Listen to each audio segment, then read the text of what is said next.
A 2.5-ton air conditioning unit could typically cost between $8,000 to $15,000. Obviously, the more higher quality brand, the higher cost, but typically they have better warranties. These units are typically going to cost a lot more up front, but over time, your energy bill is going to be lower, so overall you end up saving money in the long run. The average lifespan of an AC unit is between 20 and 25 years if maintained properly.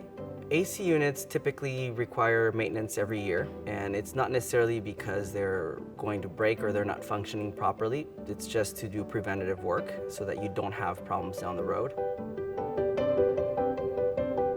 A client should never cut costs on permitting when it comes to AC units because it involves gas, it involves electrical and freon.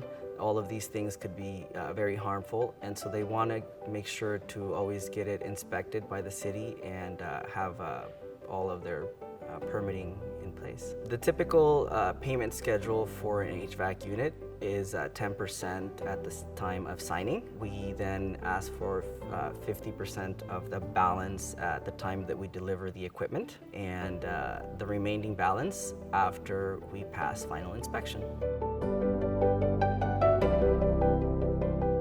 AC unit replacements typically require between 2 to 3 techs for the replacement, which can usually take about 2 to 3 days.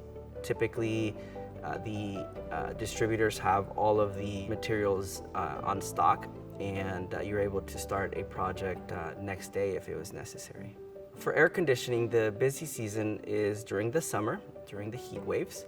However, it is probably better to start it sometime in early spring if you're planning a project, so that you're not waiting for weeks to get an appointment. I'm Jaime Delgado with Sustainable Living Builders, and you can find us on Thumbtack.